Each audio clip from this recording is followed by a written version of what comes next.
ఇప్పుడు ఇది energy and ఇది మనకి ఆరా గురించి చెప్పారు. Aura is an invisible energy field that we have మన చుట్టూ ఉండే. కరెక్ట్. అది ఎంత పెంచుకుంటే అంత మంచిది అంటారు. కరెక్ట్. అది పెంచుకోవడానికి రీజన్ ఏంటి? ఎందుకు why would anybody do that? So ఇది వెరీ వాస్ట్ సైంటిఫిక్ థింగ్ అండి. దట్ సో సైంటిఫిక్గా చేసేదంటే all of us are one consciousness అని అర్థం. ఓకే, వన్ కాన్షియస్నెస్ అని అనుకున్నప్పుడు ఇప్పుడు వేరే వాళ్ళ ఎమోషన్స్ ఎనర్జీ మీకు ఎఫెక్ట్ అవుతుంది అని మీకు అనిపించినప్పుడు మీ ఎనర్జీ కూడా వాళ్ళకి ఎఫెక్ట్ అవుతుంది. So if we're spreading our aura and we're being in the highest vibrational frequency అంటే ఏంటి అనేది మనం ఈవెన్చువల్గా మాట్లాడదాము. మనం హయ్యెస్ట్ వైబ్రేషనల్ ఫ్రీక్వెన్సీ ఆ ఆరా స్ప్రెడ్ అవుతుంది అనుకోండి, చుట్టుపక్కల అంతా అదే అవుతుంది. ఇప్పుడు ఒక్క మ్యాచ్ స్టిక్ ఉందనుకోండి, దెర్ ఆర్ 100 మ్యాచ్ స్టిక్స్, మీరు చూసే ఉంటారు. జస్ట్ ఒక్క మ్యాచ్ స్టిక్ వెలిగితే చాలు, everything else will become bright. Okay, you should just try to be that one so that everyone else becomes brighter. So అది మీరు అందుకే ఆరా అనేది. సో ఫర్ ఎగ్జాంపుల్ మీరు లో ఆరాలో ఉన్నారు, మీరు ఫియర్లో ఉన్నారు, మీరు యాంగ్జైటీలో ఉన్నారు, మీరు గిల్ట్లో ఉన్నారు అనుకోండి, మీ ఆరిక్ ఫీల్డ్ కూడా అదే ఎనర్జీ వైబ్రేట్ చేస్తుంది. అది వైబ్రేట్ చేస్తే చుట్టుపక్కల వాళ్ళందరికీ కూడా అదే ఫీల్ అవుతుంది. సో మీరు ఇది 100% ఎవ్రీ వన్ సెన్స్ చేసే ఉంటారు. ఇప్పుడు ఎవరన్నా లో వైబ్రేషనల్ ఫీల్డ్లో ఉన్నారనుకోండి, అది ఫియర్ అయి ఉండొచ్చు, ప్యానిక్ అయి ఉండొచ్చు, గిల్ట్ అయి ఉండొచ్చు, మనం వాళ్ళ చుట్టుపక్కకి వెళ్ళగానే మనం కొంచెం లో వైబ్రేషనల్గా అయిపోతాము. ఎందుకు అంటే వీఆర్ ఆల్ వన్ కాన్షియస్నెస్, అది మనం ఫస్ట్ అర్థం చేసుకోవాలి. సో దానివల్ల మన ఆరా స్ట్రాంగ్ చేసుకొని మనం ఆరిక్ ఫీల్ ఫస్ట్ థింగ్ ఏంటంటే మన ఆరిక్ ఫీల్ స్ట్రాంగ్ చేసుకున్నాం అనుకోండి, లోవర్ వైబ్రేషనల్ ఫ్రీక్వెన్సీస్ ఏవైతే ఉన్నాయో మన వరకు రాకుండా చూసుకునే కెపాసిటీ మనం ఫస్ట్ తెచ్చుకోవాలి. Second thing is how good are we spreading. Correct. దీనికి ఐడియల్ పారాడైమ్ ఏమన్నా ఉందా? Because life is a constant process కదా. సో మనం అద్భుతంగా మనం అసలు ఎప్పుడు ఒక డ్యూటీ లాగా లేకపోతే ఒక వాటెవర్ ఒక క్యాండిల్ లాగా ఒక బల్బ్లా వెలుగుతూ ఉండాలి అనుకోవడం ఎంతవరకు realistic? What is the paradigm? అల్టిమేట్గా మనం ఏం చేసే ప్రయత్నం చేస్తున్నాం?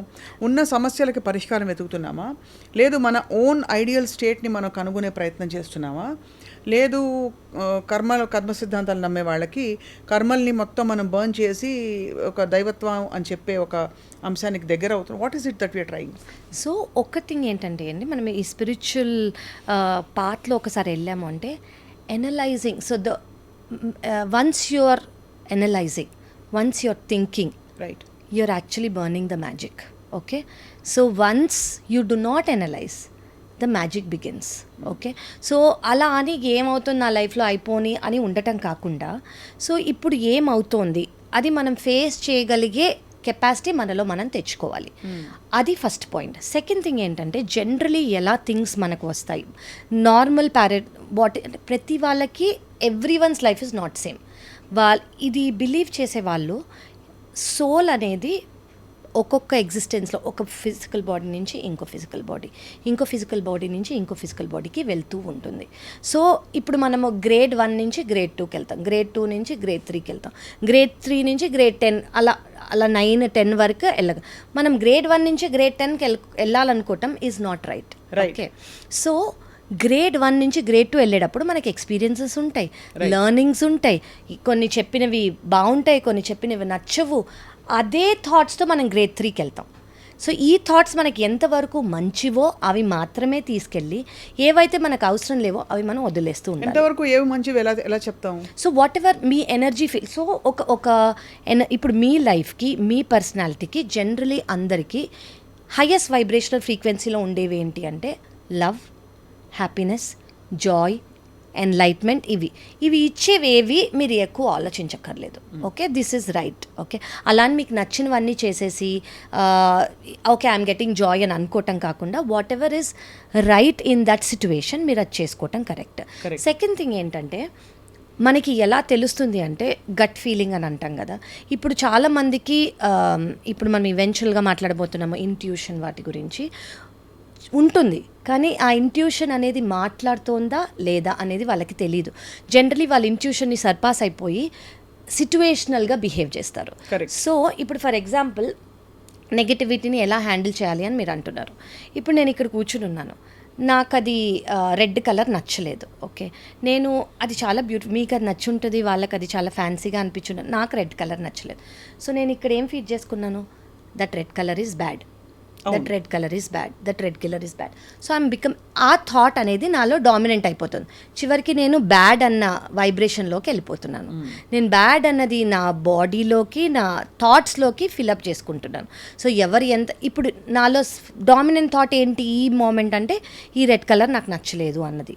సో అలా అనుకోకుండా బేసికలీ మనం ఏది మన బాడీ మన మైండ్లోకి తీసుకుంటున్నామో రైట్, అది చాలా important. What we are eating, for example we are not dustbins.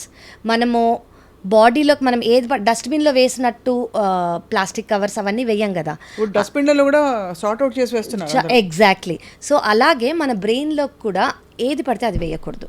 అది what ever is very important. మీకు ఏది పర్సనల్ గ్రోత్కి, ప్రొఫెషనల్ గ్రోత్కి, స్పిరిచువల్ గ్రోత్కి, విజ్డమ్కి దగ్గర అవుతుందో అవి మాత్రమే మీరు తీసుకోండి. Right. మిగతావి మీరు తీసుకోకండి. Right. So that is a very important step. మీరు ఎలా అవాయిడ్ చేయగలరు అంటే అలాగా. సో దీనికి అంతటికీ అంతిమ పరిస్థితి అంటారు కదా, అది ఏమిటి? ఆ స్థితి ఏంటంటే మనశ్శాంతి, peace. Peace wherever you are, if peace అనేది మీలో ఉంది అంటే that is what it is. And అలాగే కనిపించిన పరిస్థితుల్ని లేబుల్ చేయొద్దు అంటున్నారు మీరు. Correct. As good or bad. Correct. ఒక నాన్ జడ్జ్మెంటాలిటీలోకి రావాలి. కరెక్ట్ అని చెప్పి. Correct. So there is no good or bad అండి. Everything is a consequence of an action. అది. సో అసలు ఆ యాక్షన్ ఫస్ట్ ప్లేస్లో ఎందుకు వచ్చింది, దానికి వచ్చిన కాన్సిక్వెన్స్ ఇది. సో అది మన పాస్ట్ లైఫ్స్ నుంచి వచ్చిన యాక్షన్ తీసుకోబడిందా, దానికి వచ్చిన కాన్సిక్వెన్సా, ఇప్పుడు వచ్చిన సిచ్యువేషనలా అనేది మనం తీసుకోవాల్సి ఉంటుంది. రైట్.